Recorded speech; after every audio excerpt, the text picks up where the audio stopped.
আজ রান্না করব ইলিশ মাছ দিয়ে সর্ষে আলু বেগুনের ঝোল।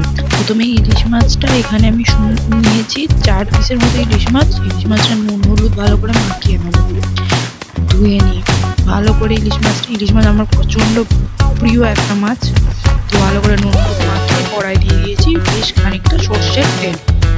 সর্ষের তেলটা গরম হয়ে আসলে দিয়ে দেবো মাছটাকে খুব কড়া করে ভাজবো না, যেহেতু ঝোল করবো তাই জন্য মাছটাকে হালকা করে ভাজবো, কারণ ইলিশ মাছটা বেশি কড়া করে ভাজলে ইলিশ মাছের স্বাদ কমে যায়, তাই হালকা করে ভাজবো। দিয়ে কড়াতে ওই যে তেলটা থাকে মাছটা তুলে নিয়ে ওর মধ্যে কালো জিরে ফোড়ন দিয়ে দেবো ডুমো ডুমো করে কাটা। আমি এখানে 3টের মতো আলু নিয়েছি, সেই আলুটা দিয়ে দেবো। আলুটা ভালো করে বেশ কিছুক্ষণ নাড়াচাড়া করে একটু ঢাকা চাপা দিয়ে আলুটা হালকা করে ভাজতে হবে, কারণ আলুটা সিদ্ধ হতে যেহেতু একটু সময় লাগবে, তো আলুটা ওই জন্য একটুখানি সময় নিয়ে ভাজবো। আলুটা হালকা ভাজা হয়ে নরম হয়ে আসলে দিয়ে দেবো এখানে ডুমো ডুমো করে কাটা বেগুনগুলো। তো আমি এখানে একটা বেগুন নিয়েছি, তো সেই বেগুনটা ডুমো ডুমো করে কাটা বেগুনটা আমি এখানে দিয়ে দিলাম। দিয়ে আবার কিছুক্ষণ আলু বেগুনটা ভালো করে নেড়ে ছেড়ে ভালো করে আলু বেগুনটা একটু চাপা দিয়ে নাড়াচাড়া করতে হবে। এবার আমার এখানে মনে হয়েছে তেল লাগবে না, যদি কারোর মনে হয় যে আরেকটু তেল দিলে ভালো হয় তো সেখানে আরেকটু তেল দিতে পারে।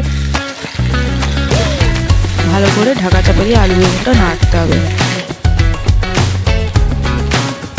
দিয়ে তারপরে আমি এখানে একটা কাঁচা পাকা লঙ্কা দিয়েছি, কারণ এখানে আর কিছু এই রান্নাটায় মশলা পড়বে না, হলুদ গুঁড়ো লঙ্কা আর সর্ষে পোস্ত ছাড়া। ভালো করে নাড়াচাড়া করে ওই লঙ্কাটার সঙ্গে যাতে লঙ্কাটা হালকা মজে যায় আর লঙ্কার ঝালটাও হালকা বেরোয়, তাই জন্য লঙ্কাটা আগেই দিয়ে দিয়েছি। মিক্সির বাটিতে আমি এখানে নিয়ে নিয়েছি সাদা কালো সর্ষে 2 চামচের মতো। এরপরে দিয়ে দেবো হচ্ছে পোস্তটাও ওরকম 2 চামচের মতো দেবো। সর্ষে পোস্তটা সমান পরিমাণ হলে খাবারের যে কোনো জিনিস সর্ষের যে টেস্টটা সেটা ভালো ব্যালেন্স হয়।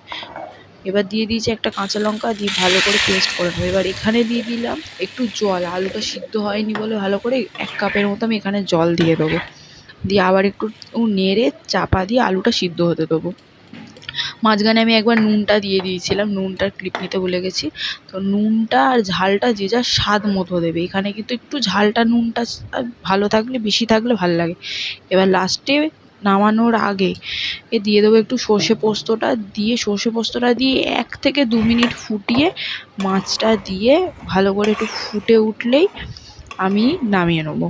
নামিয়ে একটা কাঁচা পাকা লঙ্কা দিয়ে আমি সার্ভ করবো ইলিশের আলু বেগুন।